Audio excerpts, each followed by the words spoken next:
it's always good to talk about your call, and mine came later in life. I became a Christian later in life as an adult at the age of 21, and soon after that, the call for me to follow the Lord wholeheartedly was not necessarily a call to teaching or to proclamation or anything of that kind. It was simply to follow the Lord in whatever He asked me to do. I have some difficulty sometimes with people who are called to preach, because that's the invitation that's given. But mine was simply a call to ministry, and that was while I was still in Zimbabwe. And to follow that calling, I went to theological college, which happened to be in South Africa, to equip myself to do that. So I studied all the same subjects, the same areas as all the men did. There was no real room for women in South Africa. And most of our churches are led singly by a pastor. There is no song leader, education minister, youth minister, that kind of thing. So I really had no picture of what God was going to call me to do until I finally realized that God uses everything in one's background to contribute to the ministry that He has for them to fulfill. Now, I was a school teacher by profession, and I became aware that He wasn't asking me to leave my profession, but He was asking me to focus that profession in leading, teaching. So in South Africa, I had a job with the Baptist Union, which was equipping and training Sunday school teachers throughout the whole of the country. Actually, I traveled a lot doing that particular task, and became acquainted with Southern Baptist missionaries who knew more about education, Christian education, than I did. And series of events and series of opportunities, they all told me, you should really go study Christian education. So when I came to Southwestern, it was really to equip myself better to write curriculum, to develop curriculum, to help Sunday school teachers be better Sunday school teachers. And again, the Lord did not give me a call into what I was to do, but I was to be obedient in coming to study at this time. It never ever entered my head that call would lead me into teaching at the seminary at which I was training. I never had any thought that, well, one day maybe I'll get to teach at a seminary.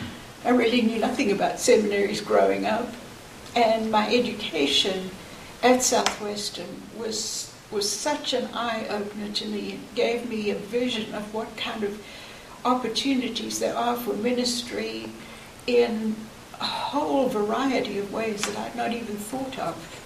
So God's call while I was studying, and as an international student I could only work part-time, was to serve in a local church at the same time as I was working in the curriculum center here at Southwestern.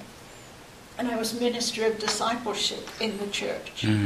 Had opportunities to develop discipleship programs for new Christians, for believers, and do leadership training within the discipleship context. And I taught here as an adjunct, simply as a PhD student who was filling a gap for something that needed to be taught. So it was total surprise when the people who had been my mentors and my teachers invited me to come on board and to be part of their team in Foundations of Education. Wow. Thank you. Now, you ask me what my philosophy of leadership is. I think that immediately what comes to mind is Jesus' leadership model of servant leadership. I think that unless we are prepared to be learners as well as leaders, we really are not true leaders. And true leaders are the people who have followers. Some people think they're leaders, but if nobody's following them, they're really not becoming leaders. When it comes to supervision, that's not a whole lot of the area in which I'm involved. But again, I see that from a point of view of we're all in this together, and I may have to delegate responsibilities, but my philosophy has always been never to ask somebody to do something that I was not willing to do myself.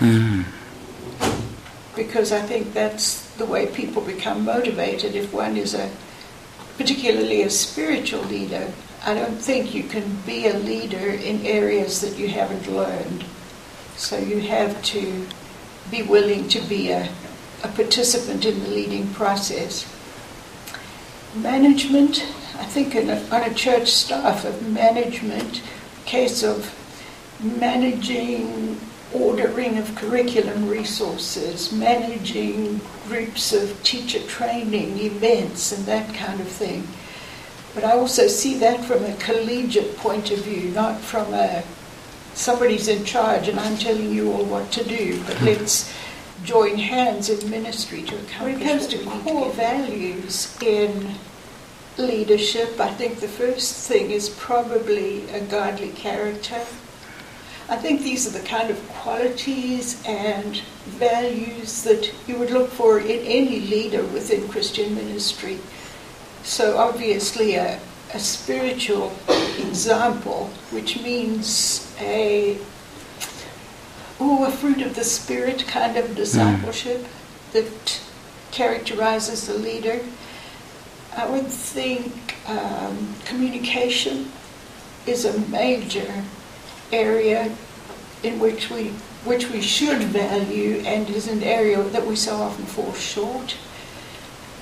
Probably openness, honesty, transparency. I see those all as a kind of running together. But the values come from who you are. How do I manage and not from what you do? I think badly in some occasions, but I have become better at that. I think many people who are driven kind of personalities find it difficult to do something that takes them away from their task. Mine is to dig in the dirt. I love to work in the yard. I love to plant flowers. I love to take care of them. And that is a real de-stressing kind of activity for me, just to spend time outside, outdoors, just doing things that create beauty that I can enjoy. But that is definitely how I release stress. One of the things that really comes to mind when I think of what I can contribute from a leadership capacity is the ability to discover leadership qualities in other people. I believe that leaders emerge through training, through encouragement, through motivation. And the greatest joy I have is to discover students who are going to be leaders. I think the older that I have got, the more I've realized that it's not ambition for myself, but it's ambition for those who will follow afterwards, the discovery of other people. And again, I think that comes from a servant leadership aspect. As we serve together, as we work together, leaders emerge and gain respect through who they are. And I would like to contribute as a woman. I would contribute in any area that I would be allowed to contribute. Some areas do not accept women in leadership, other areas do. And I'm not resentful about those who don't, but those who will allow me to be a leader, whether that's chairman of a committee or leader of a program, I'm more than willing to do that within the context that I find myself. Thank you very much.